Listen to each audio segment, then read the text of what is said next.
एक तो मैं दीपिका साहब को मुबारकबाद देना चाहूंगा, भारत की जेन जी को मुबारकबाद देना चाहूंगा, जिन्होंने एक बहुत बड़ा काम किया है। एक विश्व गुरु जो पैदा नहीं हुआ मां के पेट से, जो ऊपर से आया, जो भगवान है, अवतार है, उसको घुटनों के बल होना पड़ा। क्योंकि हमारी आर्मी बात काम करती है सेवा पे कि हमने देश की सेवा करनी है, उनकी आर्मी काम करती है कि देश हमारी सेवा करे। दोनों में जमीन आसमान का फर्क है। यहाँ पे कंट्री के पास एक आर्मी है, वहां पे आर्मी के पास पूरी कंट्री है चूसने के लिए। पाकिस्तान का जो जेनजी है, क्या वो सड़क पे आके प्रोटेस्ट कर सकता है? कहानी वहीं पे खत्म हो गई।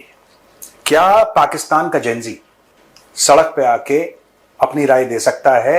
8-10 हजार की भीड़ निकल सकती है पाकिस्तान में। पाकिस्तान इतना बड़ा फिलिस्तीन का हिमायती बनता है। प्रो पैलेस्टीनियन प्रोटेस्ट आपने देखी है पाकिस्तान में? भारत की जेनजी ने सियासत को इसमें नहीं आने दिया। इसके ऊपर ना कांग्रेस को ना किसी और पार्टी को रोटियां सेकने की इजाजत नहीं दी।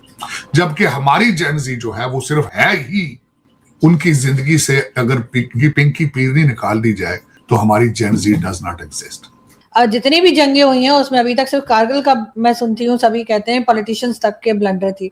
लेकिन सर आज मैं असल में आपका एक शो देख रही थी डॉक्टर कमर चीमा के साथ, जिसमें वो राजनाथ सिंह साहब को लेकर बात कर रहे थे कि उन्होंने कहा पाकिस्तान से बात नहीं हो सकती। भारत के जेनजी की तारीफ में आज पाकिस्तानी कसीदे पढ़ रहे हैं और कह रहे हैं कि भारत के जेनजी ने विश्वगुरु इंडिया की कुर्सी हिला दी, जबकि पाकिस्तानी जेनजी मार खाने के डर से घर से बाहर नहीं निकलते, जो दिखाता है कि पाकिस्तानी नौजवान डरपोक और अनपढ़ हैं। जबकि पिछली बार इमरान खान के सपोर्ट में पाकिस्तानी जेनजी 9 मई को निकली थी, जिसे पाकिस्तानी आर्मी ने अपने बूट के दम पर कुचल दिया और इसे सपोर्ट करने वाले मौलवियों को रातों रात गायब कर दिया। लेकिन उसके बावजूद इंटरनेशनल मीडिया में पाकिस्तान का जिक्र तक नहीं हुआ। जबकि दिल्ली में हुए प्रोटेस्ट में इंटरनेशनल मीडिया जैसे बीबीसी और डीडब्ल्यू ने पीएम मोदी को इनकॉम्पिटेंट और तानाशाह बताया, जबकि कॉकरोच जनता पार्टी के समर्थक भीड़ लेकर संसद तक पहुंच गए थे, जिसके बाद पीएम मोदी को आगे आकर अपनी गलती माननी पड़ी और इस पर माफी मांगी। लेकिन उसके बावजूद पाकिस्तानी एनालिस्ट साजिद तरार अपने गिरबान में झांकने के बजाय इंडिया के डेमोक्रेसी पर सवाल उठाता है और इंटरनेशनल रेटिंग एजेंसी आतंकी पाकिस्तान को प्रेस फ्रीडम इंडेक्स और हैप्पीनेस इंडेक्स में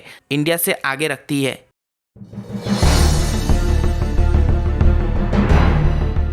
2 दिन पहले हमने डिस्कस किया था कि सर क्या नाम है, मदीहा आबिद अली।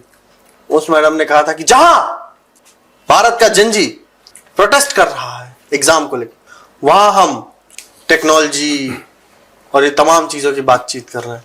कौन झूठ बोला सर? देखो यार, ये मैं आपको एक बात बताता हूं, आप सारी बातें छोड़ दो। पाकिस्तान का जो जेनजी है, क्या वो सड़क पे आके प्रोटेस्ट कर सकता है? कहानी वहीं पे खत्म हो गई। क्या पाकिस्तान का जेनजी सड़क पे आके अपनी राय दे सकता है? 8-10 हजार की भीड़ निकल सकती है पाकिस्तान में। पाकिस्तान इतना बड़ा फिलिस्तीन का हिमायती बनता है। प्रो पैलेस्टीनियन प्रोटेस्ट आपने देखी है पाकिस्तान में? पाकिस्तान कहता है हम इस्लामिक वर्ल्ड के ओनली न्यूक्लियर सुपर पावर हैं और ऐसा कर देंगे तो वैसा कर देंगे तो वैसा कर देंगे, सारे के सारी ऐसी बातें पाकिस्तान करता है। आप जेनजी की प्रोटेस्ट को छोड़ो, जो मदीहा जी ने बोला, आप 1 मिनट के लिए छोड़ दो उसको। फिलिस्तीन तो इनके दिल के करीब है। ये लोग खून के आंसू रोते हैं जब देखते हैं कि फिलिस्तीनियों के साथ क्या हो रहा है, गजा में क्या हो रहा है। मैं चैलेंज करता हूं पाकिस्तानियों को कि पाकिस्तान के अंदर आप इंडिया को छोड़ दीजिए, इजराइल को छोड़ दीजिए, अमेरिका को छोड़ दीजिए, छोड़िए। ये कहते हैं ना गजा वाले हमारे भाई हैं, फिलिस्तीनी हमारे भाई, ऐसा कहते हैं ना पाकिस्तानी। आप एक प्रो पैलेस्टीनियन और बिल्कुल अमन के साथ, कोई लाठी डंडा नहीं, कोई राइफल तमंचा तोप गोला कुछ नहीं, सिर्फ नॉर्मल फिलिस्तीन के जो भी आप लोग फ्लैग पैलेस्टीन का है उसको लेके आप जरा आगे बढ़ जाइए। अगर वो नहीं कर सकते तो पाकिस्तानी तो देखो, फील्ड मार्शल कह चुके हैं पाकिस्तान के कि हम ईरान के बड़े अच्छे दोस्त हैं। शहबाज शरीफ कह चुके हैं कि ईरान के हम बड़े अच्छे दोस्त हैं, दोनों मुसलमान हैं, एक को चोट लगती है तो दूसरे को दर्द होता है। ये सारी डायलॉग बाजी।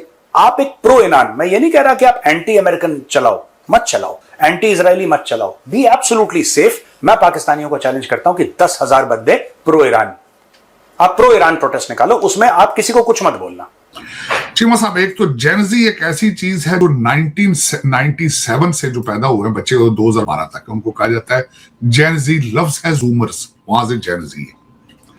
इनको जेनजी क्यों कहा जाता है? डिजिटल नेटिव्स हैं ये, इनके पास हाई स्पीड इंटरनेट मौजूद है और सबके पास मुस्तकिल स्मार्टफोन है। ये एक 3-4 चीजें हैं जो जेनजी के लिए होना जरूरी है, तब आपको जेनजी कहा जाता है।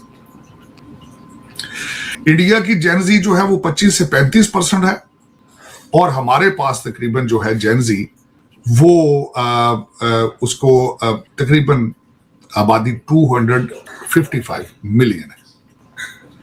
भारत की जेनजी जो है वो उनकी एज 29.8 है, हमारी जेनजी की एज जो है 21.6 ईयर्स है। भारत की जेनजी 17% बेरोजगार है, हमारी 9% बेरोजगार है। चीमा साहब, उसमें उनकी पॉपुलेशन 377 मिलियन बनती है, हमारी 75 मिलियन बनती है जेनजी। मेजर डिफरेंस जो उन्होंने जेनजी ने कल प्रूव किया है कि उनकी जेनजी ऑर्गेनाइज तरीके से एक पुरअमन जो एहतजाज करने की सलाहियत रखती है। हमारी जेनजी है, उसको मैं जेनजी तो खैर कहूंगा ही नहीं है, हमारे वोंडे टाइप लोग हैं जिनको कभी पठान और कभी पंजाबी प्रमोट करके सड़कों पे लाते हैं और पुरतशद्दद चीजें की जाती हैं। अपनी ही गवर्नमेंट की बिल्डिंगें और अपनी गवर्नमेंट की बसें अपनी उनको जलाते हैं। और सबसे बड़ी बात जो मेजर जो डिफरेंस है in between these two Gen Zs, Bharat की जेनजी ने सियासत को इसमें नहीं आने दिया। इसके ऊपर ना कांग्रेस को ना किसी और पार्टी को रोटियां सेकने की इजाजत नहीं दी, जबकि हमारी जेनजी जो है वो सिर्फ है ही, उनकी जिंदगी से अगर पिंकी पीरनी निकाल दी जाए तो हमारी जेनजी डज नॉट एग्जिस्ट। हमारी जेनजी जो है वो चाहती है पिंकी पीरनी के मुअक्कलात आए, जिन्नात आए और वो पाकिस्तान के मसाइल हल करें, हमें कुछ ना करना पड़े, कुछ भी ना कर सके। हमारी जेनजी का एक लीडर, हमारे पास भी एक दीपिके मौजूद था, मैं उसकी बात कोट करना चाहूंगा। हमारे दीपिके ने इस्लामाबाद खड़े होकर कहा था, अब्बू जी हमें पुलिस वाले मारते हैं, हम इनकलाब कैसे लाएंगे? ये हमारा दीपिके था। चले, मैं आज जो चीमा साहब बता रहे हैं आगे 5 सबक जो आज सीखे गए हैं जेनजी की वजह से भारत के, वहां से शुरू करते हैं। एक सबसे बड़ा सबक तो यह है कि जेनजी जीत गई है। दूसरा सबक यह सीखा गया कि भारत का education system has failed them. डिग्रियां प्रिंट करने से इंटेलेक्ट नहीं होता। तीसरा सबक सीखा गया है कि बूढ़े बाबे जो है वहां के, उनके बूढ़े बाबे लीडरान, वो they are not workable, they don't understand what the Gen Z is. चौथी सबसे बड़ी बात है, मैंने पहले अर्ज कर दिया, विश्व गुरु जो है वो घुटनों के बल, मुंह के बल गिरा है। पांचवी चीज जो सीखी गई है कि डेमोक्रेसी स्टिल वर्क्स अगर पूरे तरीके से उसको इस्तेमाल किया जाए।